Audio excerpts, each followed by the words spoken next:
Here in Houston, the energy capital of the world, we are acutely aware of, probably more so than many other places, the importance of energy. Energy provides jobs, keeps the lights on, and is essential to our survival in hot and cold environments, but energy sources aren't created equally.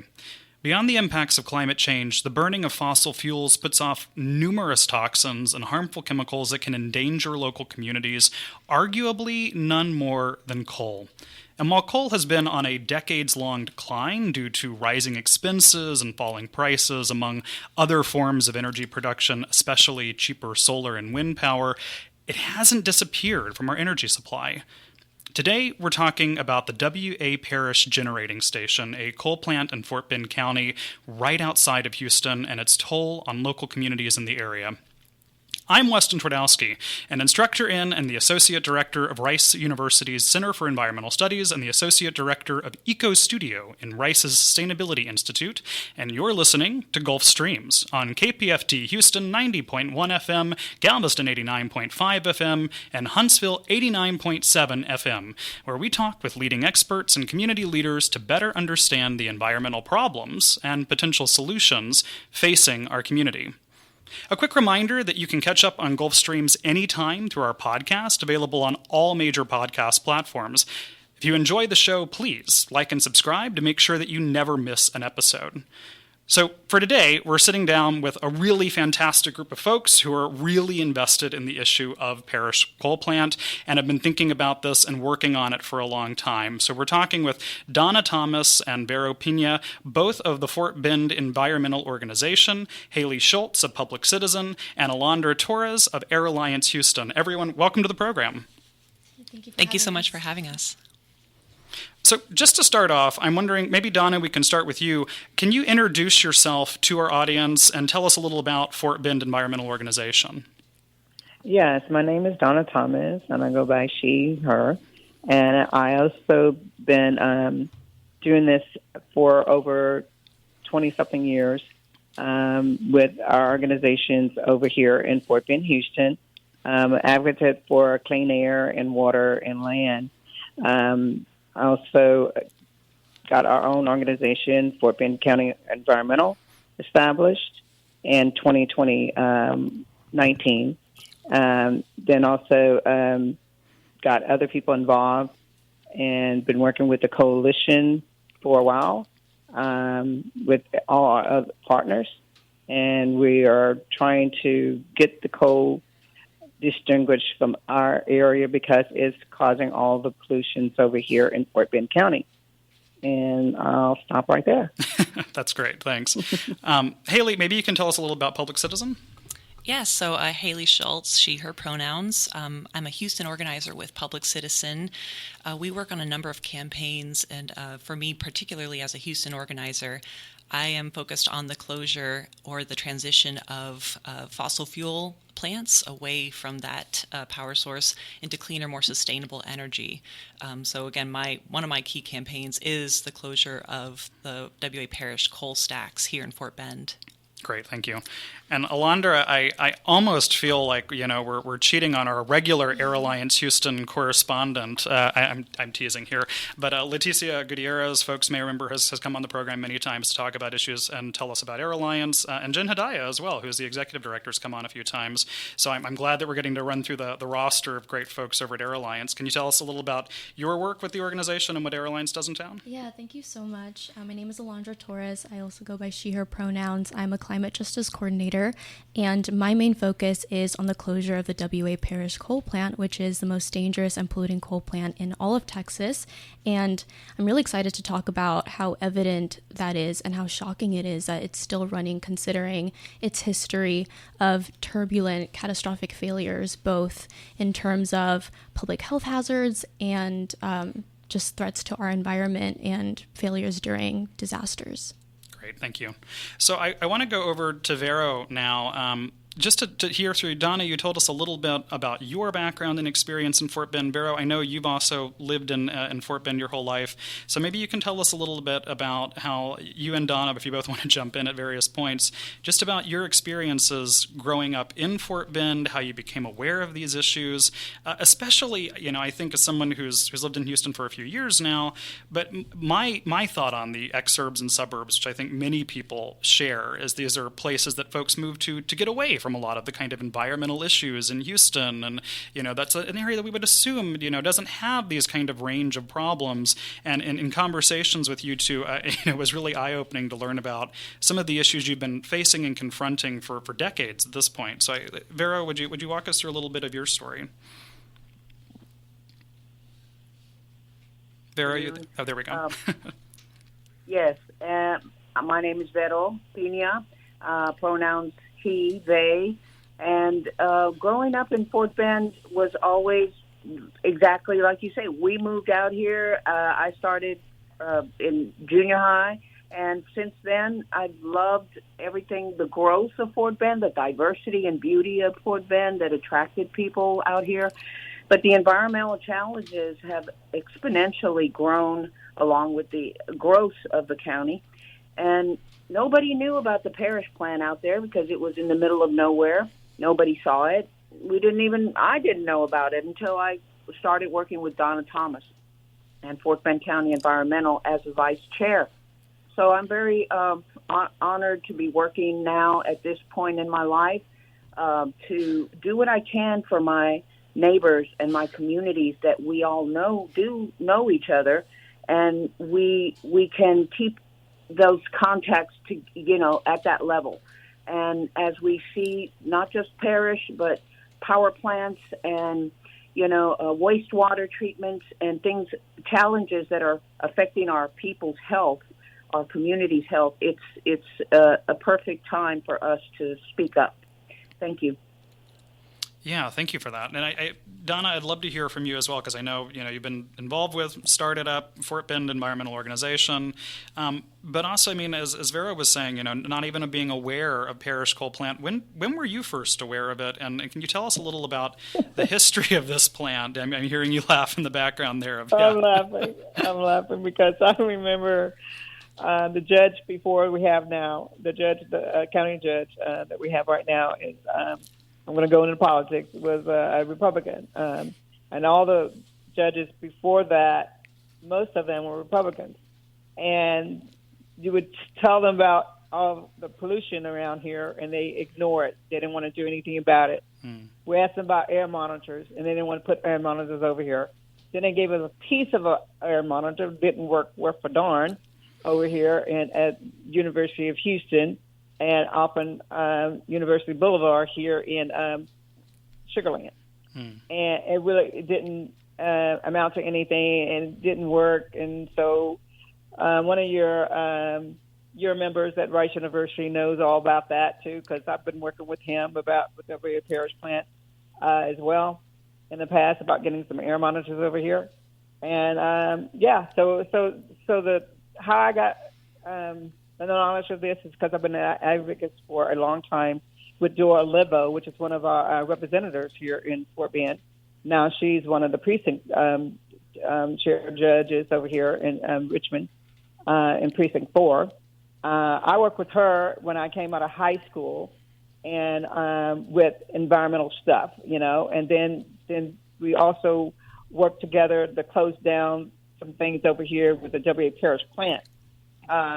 Not the W.A. Parish plant, but with the Blue Ridge landfills that we had. We had problems with all the landfills over here, right, in Fort Bend County. So that was one of the first environmental issues that we started over here, and that was been a while back when Dora Liver was state rep. And so I got involved with that, and I've been reading about environmental for years, and I've been an advocate about all the different things in our communities with being next door to different plants and factories, because we have them here. They're all on the east end of the county. But then I start reading all the stuff that was going on the other end of Fort Bend that everyone didn't know about. And so I said, wait a minute, hold up. I said, I drive down 59, You can see this big old plume coming up, and you can go through it and you go smell it too. And I described that to one of my friends. You may know him. His name is Steve. What's Steve's last name? Can think of his last name right now. Steve Brown. And he was at the time. Steve was our our county chair for Democratic chair. And Steve asked me one day. He said, "Donna, you know, you've been working on this air stuff and environmental stuff. I want to know about." I was driving down this road one day, and it was 59. He said, all of a sudden we got this big old cloud over us, and then we started smelling stuff, and we didn't know what it was. And I started laughing at him. So you just went through a plume of things that coming from the Parish plant. And he said, "What do you mean, the Parish plant?" And I explained to him what it was, and I told him, drive down there again. Drive until you get to WA Parish plant, put it in your GPA, and go down there, and you'll be able to find it. And he was like, "I never knew that was there." Nobody knows it's there because nobody talks about it. But yes, everybody's being affected by it. And so that's how I got involved with a lot of things going on. I asked Steve to get a group together. We got a group together called the WA Parish Sustainable Group. And that's how we started to go with the WA Parish and got a lot of people involved, which also from Rice University and a lot of other doctors and a lot of other experts. And we started the coalition at that time, the working group. And we've been doing it ever since 2019 and getting people the knowledge of what's going on over here in Fort Bend County about the WA Parish plant. And they needed to go away from the coal because the coal is causing so many wellness is a problem with that because people are not able to know what they're being pollution is affecting their bodies. They don't know that it's causing asthma. They don't know it's causing respiratory problems. But the study that we have from I think the study that we got from the Human Health Services over here in Fort Bend County, they go all the way back from 2017, I do believe, and their report was done from 2017 to 2019, and they put it out in 2020, 2021, I do believe. And that statement that's there talking about the health of Fort Bend County. And if you look at the report, it shows you all the reports of everybody's health. And it increased with respiratory and asthma and all that. And they also mentioned about the air pollution over here. Now, our pollution over here with the particulate matter is higher than any other body in the state of Texas. And why? Because we're right here by the WA Parish plant. Well, and I really appreciate that, and we're going to get into more of the health implications in this in a bit, and I think maybe Alondra has some material that can support us with that. Yes. But yes. I find it so fascinating because when we first talked about this issue, as you were telling me various aspects about the plant and this story of folks not knowing where it was, you had also mentioned that it's not far from a school and it's next to a large man-made retention pond for coal ash essentially, but they get utilized and that people go by, and I was kind of blown away at this idea that folks just don't know it's there, and I think listeners. Yeah, and they fish there at that. They fish there at that. And I think listeners, longtime listeners may be familiar with the fact that I am from New Orleans. I manage to say that almost every episode. But my father's actually from Fort Bend. My father actually grew up. Oh, wow. And he's about your age, I think, Donna. And so I remember when we had our conversation, I kind of hung up and immediately called him and said, "Have you ever heard of this coal plant?" And he's like, "No, I have no." And my dad worked in no, I have no clue what you're talking about. And so, but I was so startled by not just that lack of knowledge, but that you had pointed out this is not isolated. It's not far off. It's actually not very far from a high school that you had pointed out, and you can map out that it's not a long distance to get to the high school. So it's not something that's so horribly removed that no one would ever encounter it. And yet it does seem like this story that folks are fairly unfamiliar with. And Haley, I without being impertinent here, I think you're a generation younger than Donna and Vero and my dad. But I'm curious. I know you also grew up in Fort Bend, and right. So can you tell us a little little about your experience of learning about this plant and your knowledge and when you first realized this was an issue. Yeah, so born and raised Fort Bend. I grew up in Town West, moved to another neighborhood nearby, went to Kempner High School. So again, born and raised Fort Bend, and I had no idea this plant existed. I used to go on family trips to Brazos Bend State Park, Girl Scout camping, you name it, weekend getaways with the family. And looking back, decades, maybe I came back with a scratchier throat or a cough after, visiting that park, but it is just miles away from the plant, and that is a mecca. It's the Alligator State Park. People from across the country and actually internationally. We saw a French couple there, and lovely families, but a beautiful state park, a popular state park. Yeah, it's gorgeous. Great hiking. But yeah, so anyway, I did not learn about this until a year and a half ago. Me and my son were going to the library to check out some books, and I noticed that there's a legislative listening session. Learn more about like the upcoming 88th session coming up. I was like, I have no idea what that is. So let me go check it out. And I learned that there is a Fort Bend County environmental group. There is, groups such as Air Alliance and Sierra Club that are looking at environmental issues going on not just in Houston but in Fort Bend. Yeah. Because I didn't know. I used to grow up thinking that Sugar Land was like, it's the cleanest city in the nation, in the state. Mm-hmm. It's, it has the best of the best. Actually, I think in 2019 it was ranked with the best water in all the country. But you go back and there's a coal plant. And so I had no idea until about a year and a half ago. But yeah, it just makes me wonder, have I been impacted, and have I picked the right place for my son to grow up? Because again, like born and raised Fort Bend, but me and my husband, our families grew up here. It was just a no-brainer. We were going to grow up in Fort Bend as well. But then the build out, I live in like New Richmond area along 99. It's up and coming. It's building out. So I used to live next to cows, and now I don't, unfortunately. But yeah, with that knowledge, it makes me second guess if I chose the right place for my son, who's 5 years old at this time, to grow up here. So yeah, it's really disturbing. Well, and I think that's something that, we hinted at this, but it's one of these forces that drives so much, we hear about Houston exploding, right? The population is growing, and actually it's the exurbs and it's the suburbs, and it's these communities that have been really just incredibly explosive growth over the last few years, and, for a variety of reasons, obviously, but a major one for so many families is this feels like the safest, best place to raise my kids. This is where I want to go. And when we hear about these issues and we realize, no, this isn't just an issue that's impacting Houston or Houstonians proper, but is actually something that expands throughout the whole region because of the way that we've constructed, where we put things and how we're dealing with that.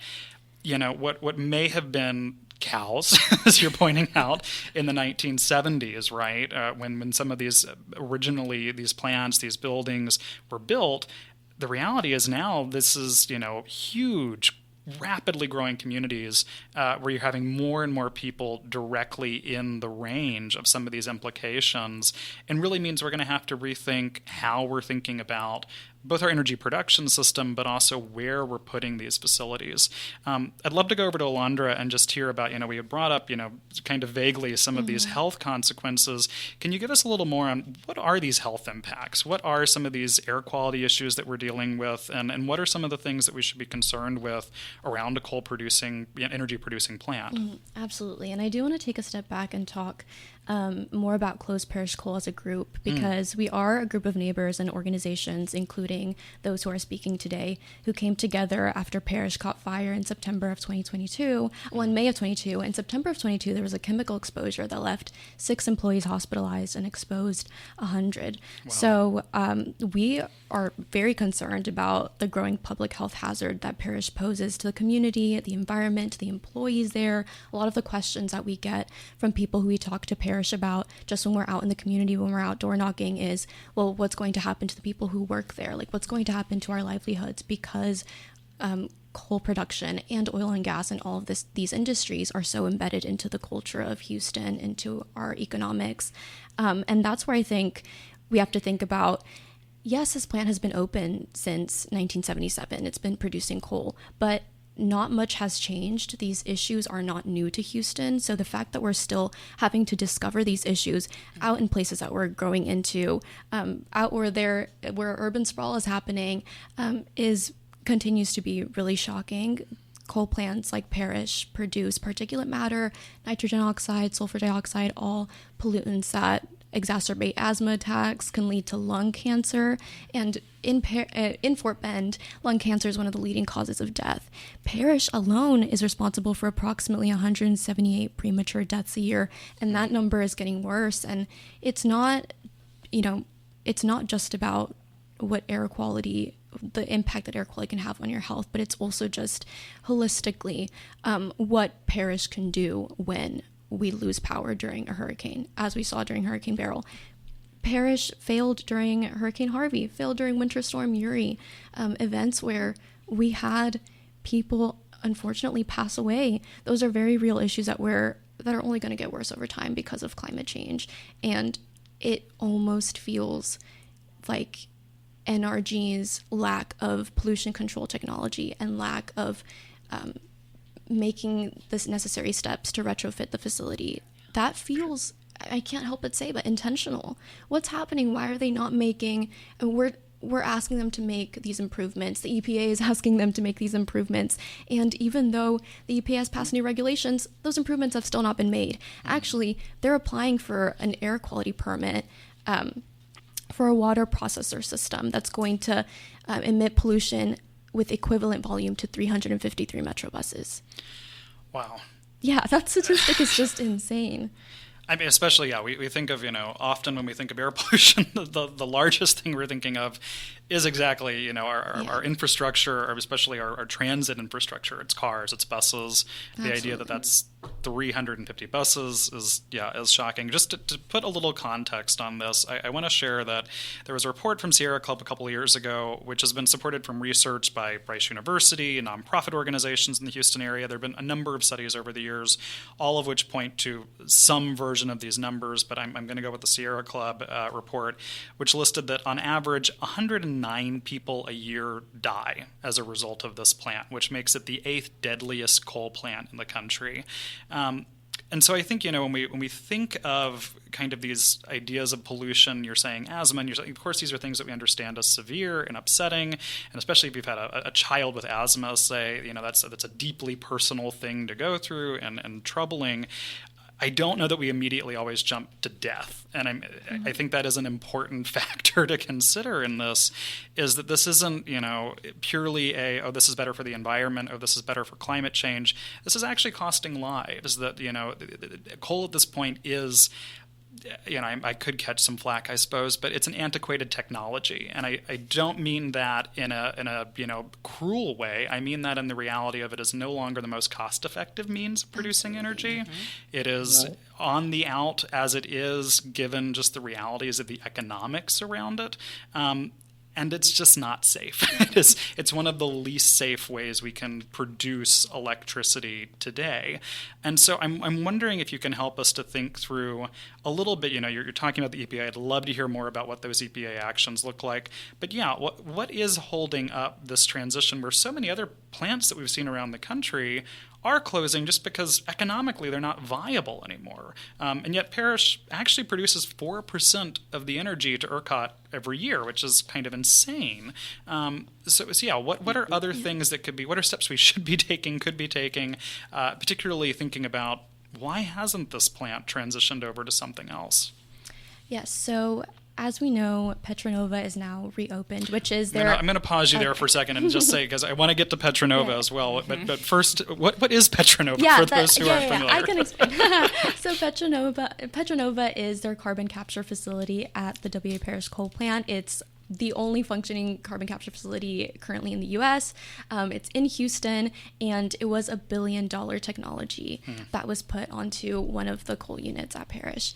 And that Petronova had opened originally in 2017 and closed then in 2019, 2020, was only operational for about 3 years because it was not working. So for it to be reopened now just makes you question, like what you said, what's behind that? And the truth is, carbon capture is now seen as an experiment to figure out whether the fossil fuel industry can make money off of enhanced oil recovery, off of capturing carbon and keeping those depleted wells continuing to produce. So that's why I think when it comes to conversations about the energy transition, why health isn't folks' number one priority, which it absolutely should be. But when you're thinking about putting the fossil fuel industry out of business in a place like Houston, that becomes a touchy subject, a touchy topic. And the reality is that solar companies are investing in Fort Bend, and investors are not investing in coal anymore. And so in Fort Bend, there's a solar company that is producing 200 megawatts, and that project only costed $170 million. So for Petronova to be $1 billion and for a solar project to only be $170 million. I mean, think of how many solar farms we could have in Fort Bend that could make up half of the capacity of Parish by now. So we could be making those improvements pretty quickly. Well, we see. Not only to mention batteries, and they can do that as well, and they don't want to even consider that. It's all about Petronova. As long as that's working, that's an investment for them, because they sold it to the Japanese company and they turned around and letting them still maintain the lease on that Petronova. So WA Parish, the NRG, is getting money for that the particular carbon capture as well. So it's like a win-win for them. So they're getting money either way it goes. Well, I want to highlight for listeners who are maybe at a moment of when did we go into carbon capture? That we do have an episode you can go back and listen to all about carbon capture. We're also going to be talking more about carbon capture. I will just let everyone know I've been working on carbon capture all summer as well, and so I mean it's and really thinking deeply around. In conversation with actually some folks in the fossil fuel industry and with engineers who have been working really specifically on this, and I will tell you what I've learned from on the ground folks, from folks who are working around these issues on the research side, is the concern of carbon capture remains that if you look at a graph of carbon capture investment over the last 50 years. Pricing remains stable for very low output, right? Yeah. Whereas if you look at, say, solar panels, kind of the poster child for effective technology, you just see this constant slide down in costs where it just continues to get more cost effective and we produce more and more energy. And so you can see these differences play out in that way. I will say carbon capture is this fascinating space largely because, as you were mentioning, enhanced oil recovery for audience members who are kind of chafing at that phrase that we throw around, that the most common thing you would think of there is fracking, is that idea of, pushing a lot of water and air into the ground to push up oil reserves that are otherwise inaccessible. And carbon capture is related to that. Carbon storage in particular is related to that. So this is a big thorny issue I don't want to go too down the well of. But I think the important part here is that Petronova is kind of, it's the shining star example of what this could be. And at the same time, and I don't know if anybody wants to jump in on, it's not been particularly effective. And you know what? Neither has Parish. Parish is actively losing NRG money. So that's why we're not surprised that they are trying to have Petronova be their saving grace. Yeah, Donna, I think you were trying to jump in. My background. Well, I'm just agreeing with you. That's Vero trying to get it. Oh, sorry, Vero. Yeah, hop in.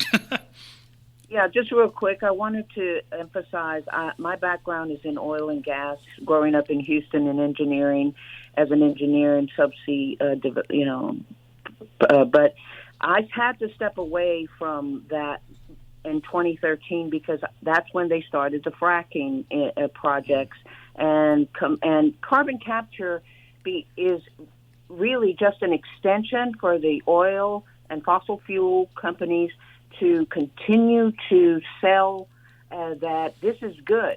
But it's actually, you're still fracking. You've got to put that material in the ground and treat it. And that's one thing that we've learned about Parish. We do not know where the carbon capture treatment plant is. You have to have it a certain few miles away.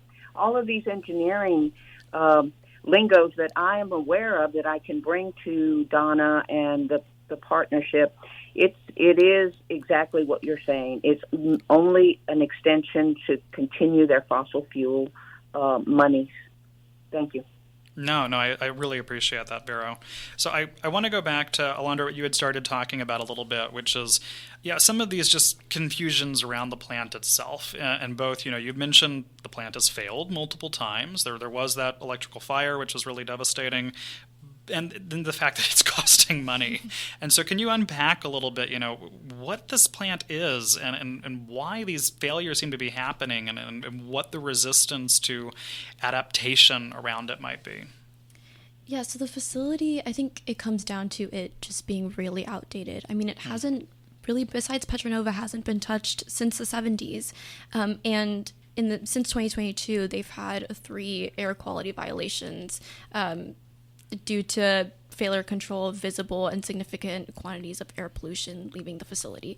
And they routinely forget to alert the regulators, they forget to alert our elected officials about their lack of compliance. So I think it's just the facility being outdated and also a lack of transparency from NRG on what's happening with the coal plant.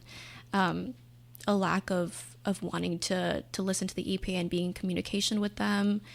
And it just really doesn't make sense anymore to try and place such an expensive and new technology that we don't even know whether it works or not on a facility that's that old, when we could be quickly moving towards something like solar or battery storage. Like I've said, it's already happening in Fort Bend.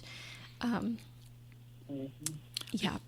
I will say from some digging that I had students doing this summer, I can tell you that the amount of carbon being stored from this plant is extraordinarily low, like less than 5%. Investors of what's being are put not out. seeing their output.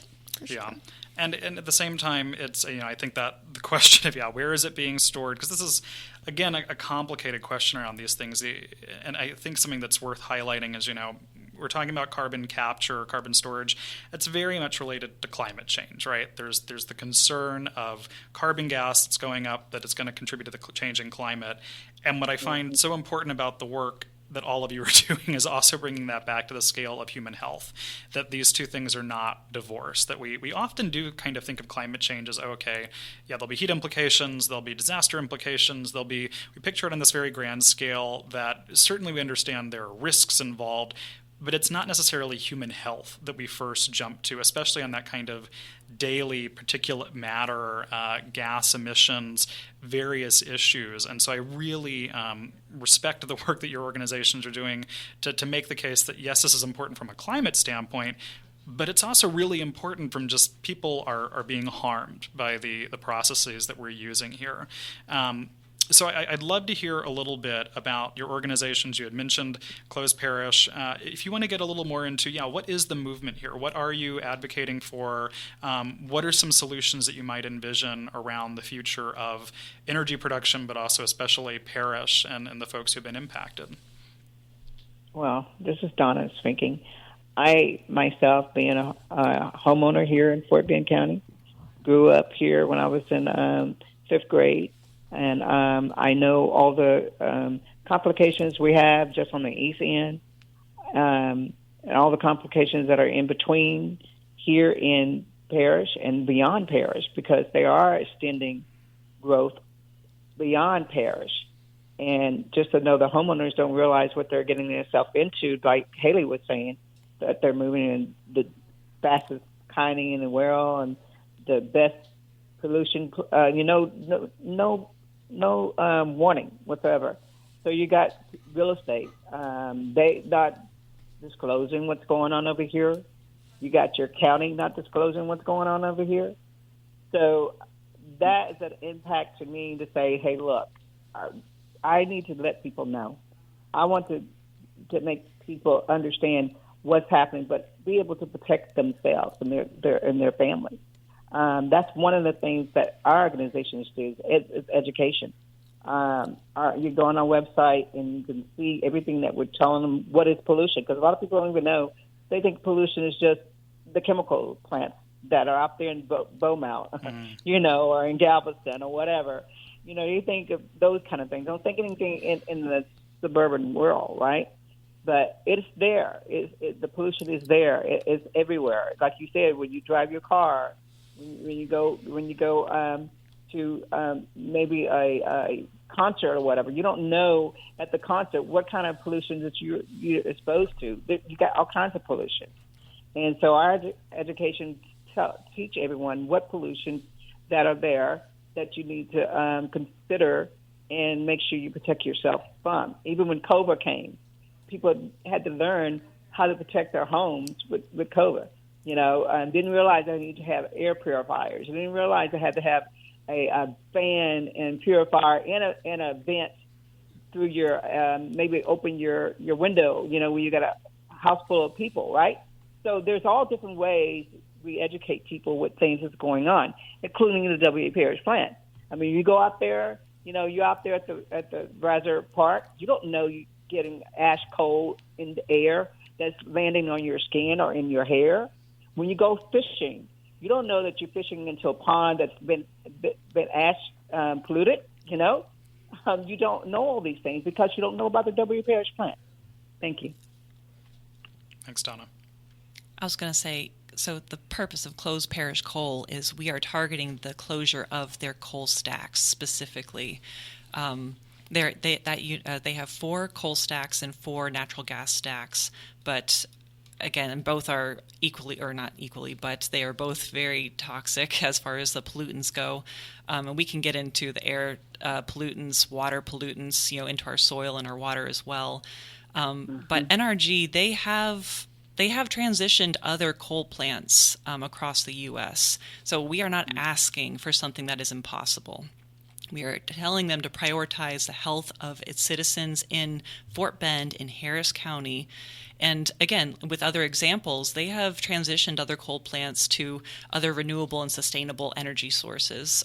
They've also handled the severance packages and all the training that's required for those employees. So again, we are not asking for something that's impossible. When we go out into the community and people ask, well, what about our jobs? What about my dad's job? What about the economy here in Fort Bend? Yes, we should answer to that as, in an organization, but NRG, the employer, they already have the solutions. So again, we're not asking for something that's out of the ordinary. Also, EPA has those guidelines for what Haley just talked about. These companies have the infrastructure funding there to train people that are on these jobs already. So we're not expecting them to lose their job. We're asking them to train them and have them be ready for all these new changes. Thank you. And as Alondra mentioned earlier, there are already solar farms in Fort Bend. There's also battery storage in Fort Bend as well. So again, we need to start becoming a leader in energy as Houston is, and start showing that this is not impossible, and there are transitions into cleaner, sustainable energy that Fort Bend can be a leader on. No, I think that's critical. I mean, I don't quote me on the number. I know it was in the high 80s. I want to say 86%, but don't tweet at me, although I'm not on Twitter, if I'm slightly off on the 86%. But the Kinder Foundation in a recent report came out, something along those lines, upper 80s of Houstonians want to be the leader in the clean energy transition, right? This is no longer a minority position or something people aren't thinking about. Houstonians are aware. We are the energy capital of the world. It's how we opened the hour. It's a moniker we're proud of. It's certainly where people think of as jobs. But we also are very aware that these jobs are changing, and that's not, an impact of policy so much as just technology. Like that, the discussion we were having around coal, it hasn't gotten cheaper. There's no way to produce coal more cheaply. And this has been acutely felt and seen in regions of the country where coal production has been the primary economy. And we've seen those areas really struggle. And so I think Houstonians are aware of that. I think there's a real recognition of we don't want to go the way of the dodo. We don't want to be attached to fuel sources that are no longer going to be as competitive, as productive, as economically viable. And for that reason, we have to move to where the technology is telling us to. And justifiably, folks who've worked in these fields are, both hopeful that there are jobs on the other side of that and concerned about what that means in the moment. And so I think it's really significant that you're pointing out that energy has transferred people over before. There are trainings and ways to think about this. There are actually jobs. There are organizations here in Texas that are really committed to ensuring that those clean energy jobs are fair and union and pay well and can support that kind of lifestyle that we've thought about with fossil fuel economies. And so I think that's really significant. Alondra, you look like you want to jump in. So. Yeah. I'm very passionate about that. I'm so glad that you mentioned that Houstonians want this, because I think Houstonians want a lot of great things. We want public transit as well, and bike lanes. But you sound like that's personal to you. Oh, I try my best to be car free in Houston, which is very difficult. That's impressive, yeah. Houstonians want these things, and we have to continue asking ourselves why we're not getting them. So it's not an issue of us being apathetic or that we're not aware. There's a very clear disconnect between what we want and what our elected officials and our state government, companies like NRG are willing to do for us.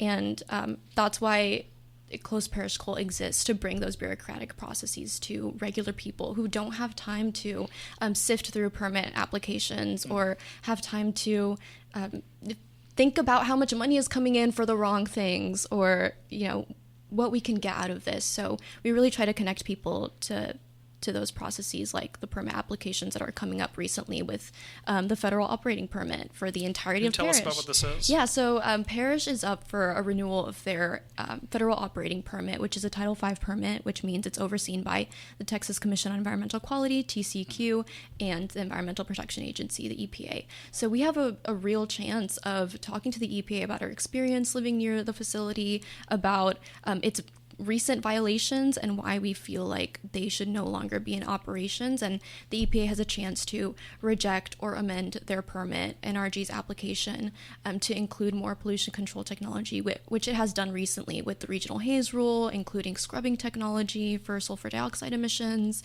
So we have a real chance to affect change in Fort Bend with Parish. No, I mean, that's really, thank you. That's exactly where I wanted to go, was you had mentioned the EPA before, and now you're bringing up TCEQ, and I am wondering what has, at the federal level, the EPA, at the state level, TCEQ, any other regulators, have there been actions taken to try to, move Parish into a healthier place, into a less polluting area? I mean, it's clear we're seeing this as a deadly plant. Like, what are any regulators doing to try to push that process along, if anything? Absolutely.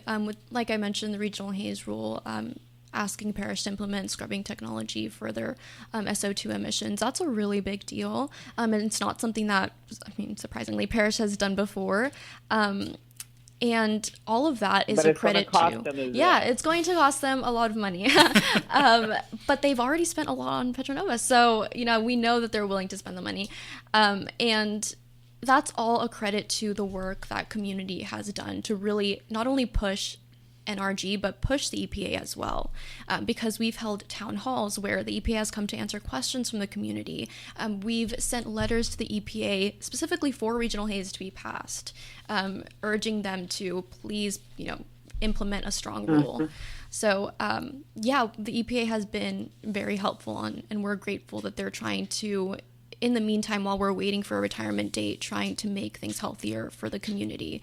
And it is all a testament to the power that residents have, as homeowners, as people who developers are catering to take a stand against these companies that, we're paying them to provide the electricity. So, yeah. Vero, Donna, I know both of you have been working on this issue, and I want to pick up right where you left off. You've been working on this for a long time. Does it feel like something's changing now? Does it feel like there's more momentum or energy as, we're bringing up the possibility of pushing through things from the EPA or from other regulators? Does it feel different to you than, now that you've been doing this educational work for decades around this? Do you feel like the ground is shifting? I do. I really do. Definitely with the EPA. The new director there is Dr. Nance, came from TSU. I'm familiar with her, work with her. She helped us to get 3 monitors here on the east end of Fort Bend. The state regulatory monitors called APIS. and I work with Air Alliance with also with these APIS units over here in East Fort Bend, in Houston Fort Bend, and these are what I've been pushing to try to get some of these regulatory monitors here in Fort Bend along across the board, all the way down to WA Parish, right? And so I'm working with Precinct 4, the youngest commissioner that's there. When we had a meeting with the judge before that, a county judge, we asked them, with our coalition together, all of us were together at this meeting, we asked them, can you help us get air monitors and lead us to getting things done in Fort Bend County? He practically told us no. County Judge, KP, what's KP last name? George. I can't remember his last. Yeah, KP George. And he told us no. He told us, you have to go to your city or your commissioners. And I'm like, okay, no problem. Don't tell me anything else. No problem. So what did I do? I contacted Doyle Level. Didn't realize Doyle Level was working with Precinct 4. And Doyle said, Donna, you need to get with the youngest commissioner over there. He's definitely environmental friendly. And I contacted him, and we went over and met with him at least twice, told him about what we were doing over here on the east end, told him about the purple air monitors. We told him about the RAM units, which are mobile units that go to environmental issues, make sure that they can record everything that's going on in those mobile units for air quality and any other kind of pollution that's going on, that those RAM units can pick it up. So anyway, we are definitely getting ahead with the EPA. We met with them. They came over here to Fort Bend County. We asked them to meet with us during the month of environmental issues for us, and that was Earth Month. And we asked them to come, and they came. And we put in the letter, we put in all the information. We had people sign up. People came and spoke. And at that time, when she was giving us a hint, I was just kept saying, she said, "It is coming. It is coming." And we were like, "Okay, what does she mean by it is coming?" The next day, what did we get? Came to us, guys. Can y'all remember what they came to us? The rule for the air, the clean air. Yes. The rules Yes. that they right. Can y'all elaborate on that a little bit? Yeah, so I just want to add that with Parish being privately owned, it makes things like this a little bit difficult because the EPA can pass really great rules, but there is not much that we can do at the legislative level on Parish specifically. So with Dexter McCoy, the commissioner that Donna mentioned, I think it's really important to note that he's trying to create a climate action plan for Fort Bend, because that is also another way that we can ensure that things like Parish don't happen again, that we're no longer getting these cumulative impacts of air pollution coming from concrete batch plants, concrete crushers. So yeah, we're getting lots of great things from the EPA. I think what Donna is referencing are the 4 new EPA rules that we got. So the MATS, that also is helpful with the water, and all of that in addition to regional haze as well. So we're getting lots of, I think there's one of the rules is supposed to reduce air pollution by 80%, carbon dioxide pollution specifically. So. That's encouraging. Yeah, that's a big deal. Yeah. Yeah, right. so I think our work is getting there. We're on the tip, but we're getting there. That's great. I'm so happy to hear that. We are rapidly running out of time, so I want to make sure that we take a moment here just to let you all speak for a second about how listeners can get involved with your organizations, with Closed Parish Coal in general. What are steps that folks can take, and how can they learn more about the work you're doing? Yeah, like I mentioned, there's a lot of great things happening in Fort Bend. There's the county commissioner working on a climate action plan for the area. Harris County was working on one as well. Houston has one. There are also the permit hearings that you could be a part of. So the 2 permits that I mentioned, one for air quality for a water processor, that's the one with the volume of 353 Metro buses.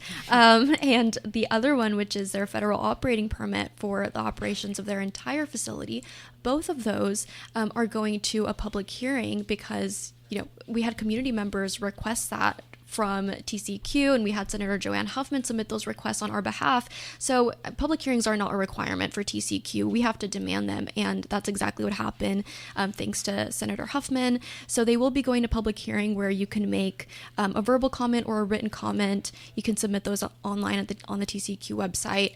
And when the time comes, we can share our experience, and we are hopeful that the EPA will see the turbulent history that Parish has had and decide to take strong action once again on Parish. And hopefully they announce a retirement date. And we will be, if you go on Air Alliance's website and subscribe to our newsletter, we will be sharing that information in the next few coming months.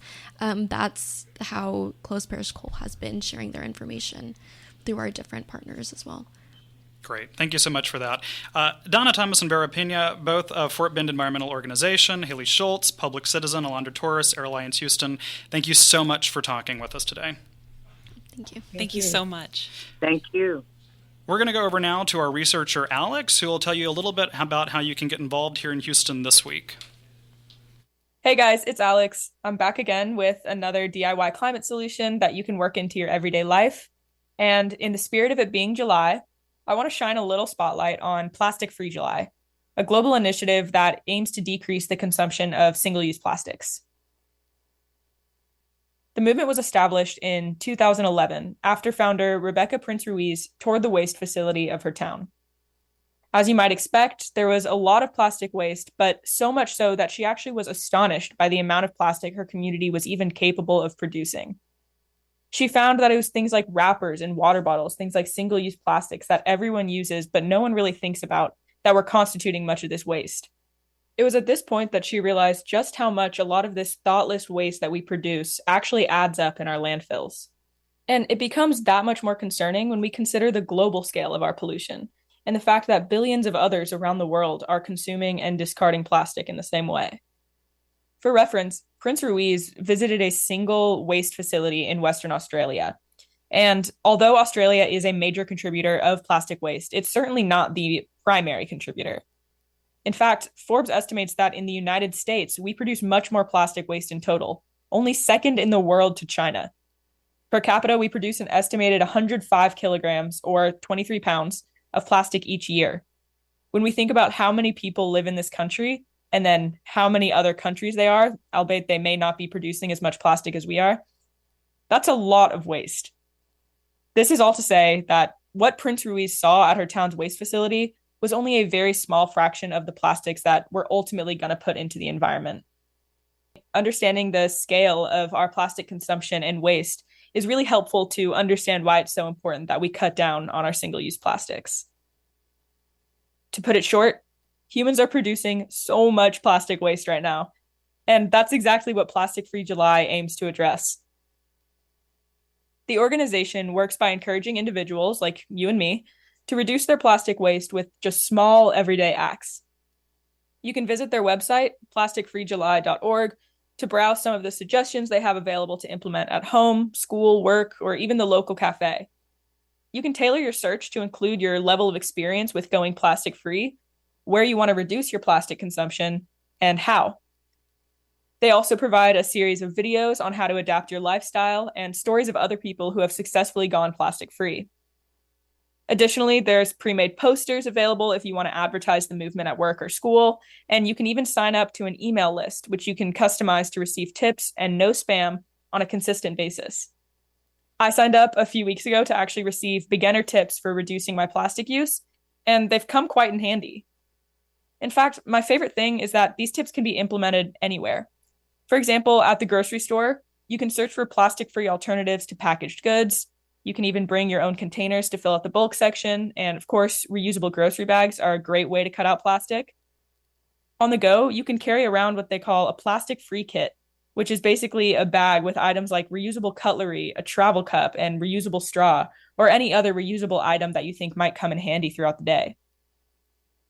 At restaurants, asking for in-house dishware rather than disposable to-go items, and even just avoiding food delivery altogether are great ways to reduce your waste. Something my family does that I think is great for people who are worried about losing the convenience of single-use plastic is we actually keep reusable water bottles filled in the fridge for quick access. The biggest piece of advice for starters is don't overdo it. The founder of Plastic Free July cautions people against an all or nothing mentality, encouraging participants to focus on what they can do rather than what they can't. Plastic-free alternatives can often be a burden to your wallet and your time, but the goal is to be more mindful about the things that we do have the capacity to change, even if they're small. I think, personally, one of the most discouraging things can feel like the insignificance of that one coffee cup or water bottle. But in aggregate, when we throw these things away, they add up in our landfills. Conversely, our small actions also add up. In 2023, 89 million people across the world participated in Plastic Free July and reduced over 500 million pounds of single-use plastic waste. That's awesome. So even when you feel down about your power to enact change, it's important to remember that small actions matter. Currently, there are over 100 million participants in Plastic Free July across 190 countries. Even though July is already well upon us, you can join at any time. Plastic Free July is not limited to just this month, though it may be advertised right now. When you sign up for emails, you can choose to receive suggestions beyond the month of July. And regardless, there's never a bad time to start reducing your plastic waste. Again, you can visit plasticfreejuly.org to get started and read some stories about ways to get involved in your community. They're also always accepting donations, which go towards funding resources and tools to help people reduce their plastic consumption. All right, I hope everyone enjoyed this episode, and those of you along the Gulf Coast, I hope you're staying safe after the recent storms. Thanks for listening. We're off next week, but we'll be back on August 12th with an episode all about climate change, what it is, and what can be done about it. If you have questions or ideas for what you'd like featured on Gulf Streams, leave a voicemail at 713-348-4081 or email us at westont@rice.edu. A quick reminder that you can catch up on Gulf Streams anytime through our podcast, available on all major podcast platforms. And if you enjoy the show, please like and subscribe to make sure that you never miss an episode. Gulf Streams is a co-production of KPFT and Rice's Center for Environmental Studies with support from the Andrew W. Mellon Foundation and the Rice Sustainability Institute's Eco Studio. Produced by Weston Twardowski. Co-produced by Joseph Campana. Audio engineer Rico Enriquez. Research support provided by Caroline Pollan, Alex Little, and Jessica Shue. Stay tuned for the R&R Show with Ronnie Renfro and Tom Richards here on KPFT Houston 90.1 FM, Galveston 89.5 FM, and Huntsville 89.7 FM.